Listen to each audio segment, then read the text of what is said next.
The 2026 Honda CB1000F has finally made its long-awaited production debut this year after months of teasing the public in Osaka and later appearing in SE form at Suzuka, confirming that Honda is truly serious about reviving the legendary spirit of the CB900 Bulldozer. March 2026 will mark its official arrival at dealerships, and the production model remains almost indistinguishable from the concept version. This is a deliberate move by Honda to preserve the retro charm of the prototype that fans fell in love with. For a company known for conservative design changes, Honda's boldness with the CB1000F feels genuinely refreshing. This debut also signals a shift in Honda's strategy. Rather than merely following the neo-retro trend, Honda now intends to disrupt it.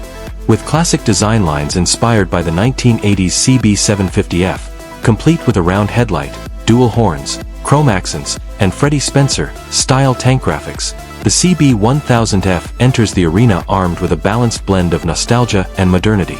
With a starting price of €12,099, Honda's opening salvo is aimed directly at the long-standing king of the segment, the Kawasaki Z900RS. At its core, the CB1000F is a modern machine wrapped in classic visual cues. By borrowing the chassis and engine platform from the CB1000 Hornet, Honda gives this retro model a sophisticated foundation. Its inline-4 engine has been retuned to deliver stronger low-end pull, sacrificing peak output, now 124 horsepower, for real-world usability. Some may scoff at the lower figure compared to the Hornet's 151 horsepower, but Honda insists the CB1000F was never meant to chase dyno numbers. This bike is built to deliver feel, flexibility, and everyday ease of use. That philosophy is also evident in the riding experience. Honda has lengthened the rear subframe to improve passenger comfort, while the Showa SFF BP fork and rear monoshock are calibrated for a smoother, more stable ride rather than aggressive sport handling. With 4-piston Nissan calipers gripping twin 310mm discs, braking remains confidence-inspiring without disrupting the bike's old-school character. Even the 795mm seat height and 214 kg curb weight appear carefully chosen to suit riders of various backgrounds. In the electronics department, Honda is where the biggest surprise lies. The CB1000F is equipped with a 6-axis IMU that manages traction control, wheelie control, engine braking, and selectable ride modes. Cornering, ABS, and an emergency stop signal system bring modern big bike technology to a motorcycle that visually screams 1983. A 5-inch anti-glare TFT display with smartphone connectivity and a keyless ignition system round out the package. This is a retro concept executed in a 21st century way. On the opposite side of the rivalry, the 2026 Kawasaki Z900RS enters the fray with very subtle refinements, and that is exactly what its fans want. Since its launch in 2018, the Z900RS has been a textbook example of how to reinterpret a 1970s icon, the Z1, without losing its soul. For 2026, Kawasaki's engineers have taken a polished, not reinvented approach, focusing on emissions compliance, performance refinement, and gradual technology upgrades. One of the main technical updates lies in the exhaust system. A revised 4-in-1 configuration helps the Z900RS meet Euro 5+ standards with minimal visual changes.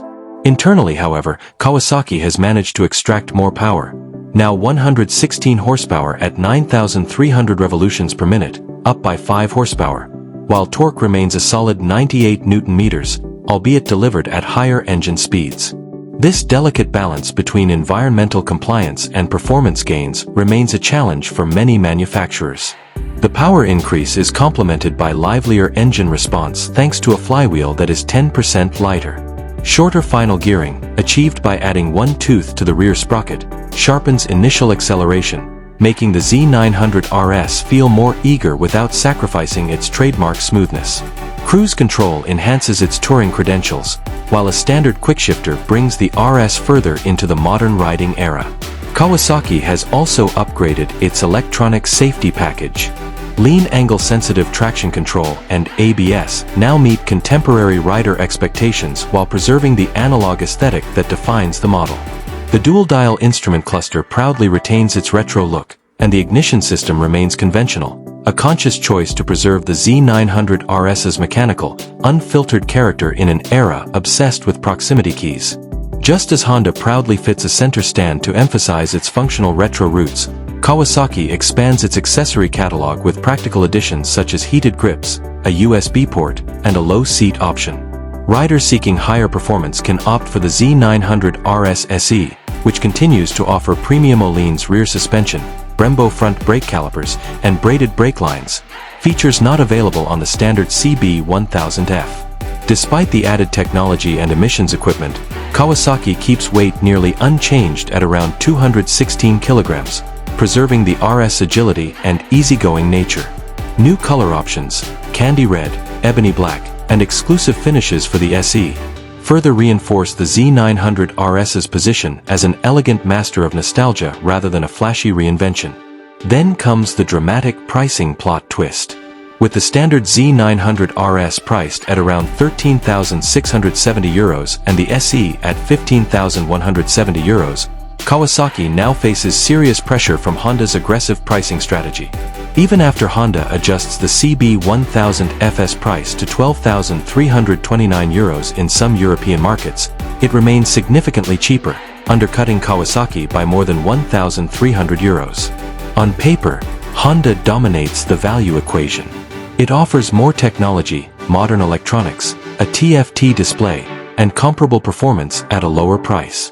Riders who want retro looks without sacrificing modern safety and connectivity are likely to gravitate toward the CB1000F. For them, the CB1000F is not just nostalgia, it is nostalgia evolved. Yet the Z900RS still holds territory that is difficult for Honda to penetrate: emotional authenticity. Kawasaki's neo-retro icon feels genuinely mechanical, unfiltered, and deeply rooted in the heritage it represents. The CB1000F may be inspired by history, but the Z900RS has a direct genetic link to its 1970s predecessors. For many purists, that connection remains priceless. In the end, the 2026 Honda CB1000F and the Kawasaki Z900RS represent two distinct philosophies of retro motorcycling.